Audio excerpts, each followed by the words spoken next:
The first time I saw the message, I thought I must be misreading. It was late October, the kind of night that tucks the city under a wool hush of fog, and the apartment smelled of the cinnamon candle I lit every year when the days shortened. We had just finished washing the dishes together. Marcus washed, I dried, our shoulders brushing in the familiar choreography of people who have loved each other long enough to stop counting years. He hummed something tuneless. I remember that specifically, because I teased him about it, and he answered by kissing the curve of my ear, whispering, "Only for you."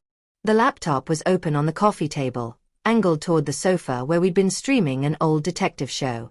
The screen had gone black, but the messaging app, bright as a struck match, refused to sleep. I wasn't snooping. I was reaching for my teacup. But the words floated there, neon in the dark. I keep replaying last night. The way you tasted like rain. I read it twice, 3 times. The way you reread a door after you've locked it, certain you've misunderstood the mechanism. Marcus was behind me, humming still, sliding the deadbolt, turning off the porch light. The sound of the latch clicked like a camera shutter, capturing the moment forever.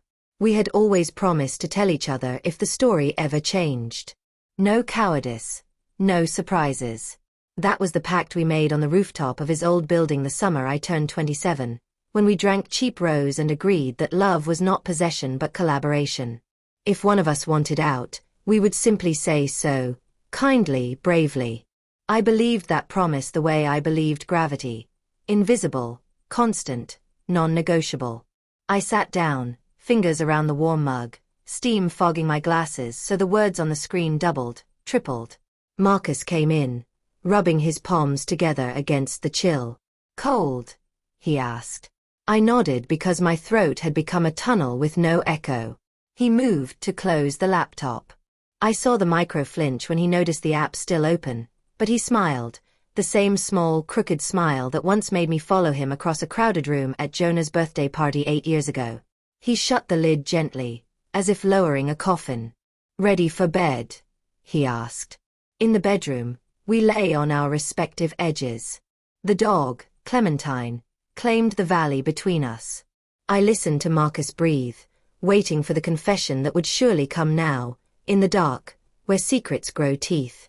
Instead he began to snore softly, the sound of a man whose conscience had been scrubbed clean by denial. I got up, walked the rooms like a ghost haunting my own life. Every object accused me, the wedding photo canvas we never hung, the ceramic bowl we'd thrown together in a class, the grocery list in his handwriting. Asterisk eggs, oat milk, your smile star. I opened the laptop again. The message was still there, but the conversation had scrolled. The screen now showed only the grey half-moon of an unsent reply. I pictured him typing, deleting, the cursor blinking like a metronome measuring the last heartbeat of something. I did not open the thread. Some doors you don't walk through unless you're prepared to find the house on fire. Instead I opened a blank document and began to write him a letter I never intended to give.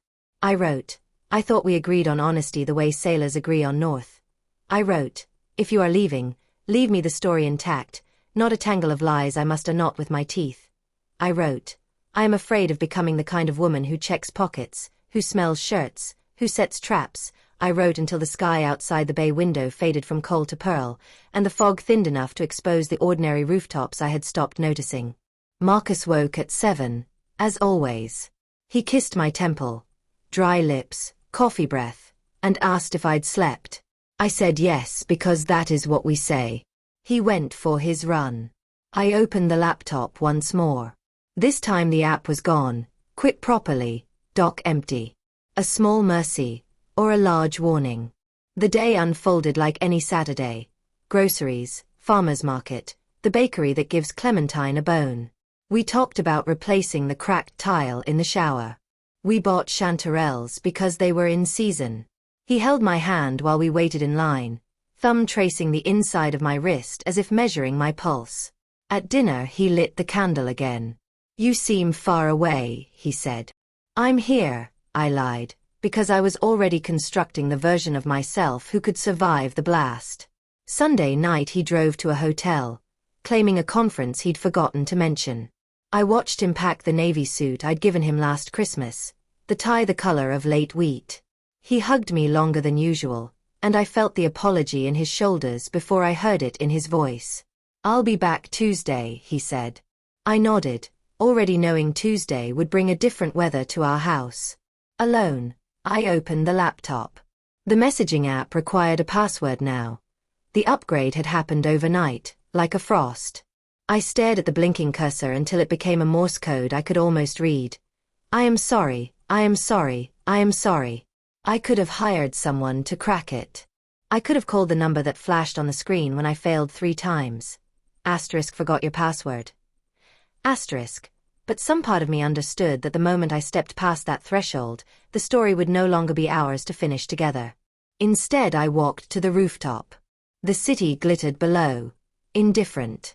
I thought about the night we made our pact, how the skyline looked like circuitry, every window a tiny promise. I took out my phone and wrote Marcus a single line. "Come home tomorrow and tell me the truth, and I will still be here." I sent it before courage could evaporate. He answered at 2:14 a.m. "I will." Monday I cleaned the apartment until it gleamed, as if the truth might slide off easier on polished surfaces. I baked the shortbread he loved, the one his grandmother made, because rituals tether us to who we were before we became who we are. I set 2 plates, 2 glasses, fork tines aligned like soldiers. He arrived at dusk, suitcase rolling behind him like a loyal dog. His eyes were red, whether from lack of sleep or crying I couldn't tell. He sat at the table, folded his hands around the water glass as if anchoring himself to this moment before it drifted away. "There's someone," he said. The words landed softly, almost gently, like the first snowflake that knows the avalanche will follow. "How long?" I asked. 6 weeks. Maybe 7. It isn't love. It's a wound I confused with light. I waited. I ended it, he continued. Last night. I told her I couldn't come back.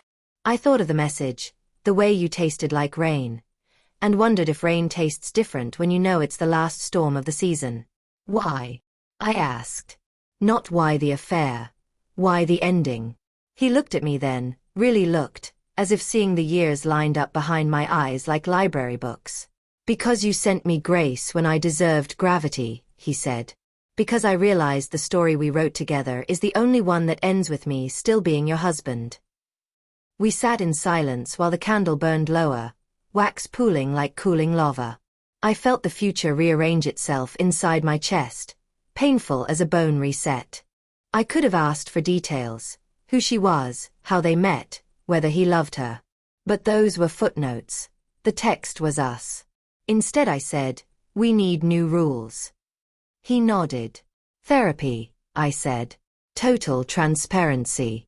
All passwords, all phones, all hours. Not forever, but until trust grows calluses. Yes, he whispered.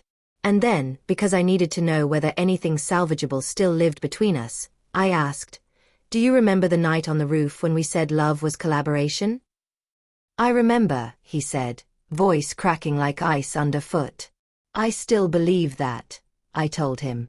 But collaboration requires both artists to keep painting, even when the canvas tears. If you pick up the brush again, so will I. He cried then, the kind of crying that empties you of everything except the wish to be refilled with something better. I did not comfort him. I let the tears fall onto the shortbread crumbs, salt meeting sugar, a new recipe we would have to learn by heart. Later, we climbed into bed like survivors entering a shared shelter. He reached for me, hesitant. I took his hand and placed it over my heart, where the bruise was darkest. We start here, I said. With the hurt that has a name. Outside, the fog rolled back in, erasing the city the way drafts delete sentences that once seemed permanent. But inside our quiet apartment, the candle flickered, refusing to go out, a small orange star insisting that even broken stories can still produce light. Enough, for now, to see the next word we would write together.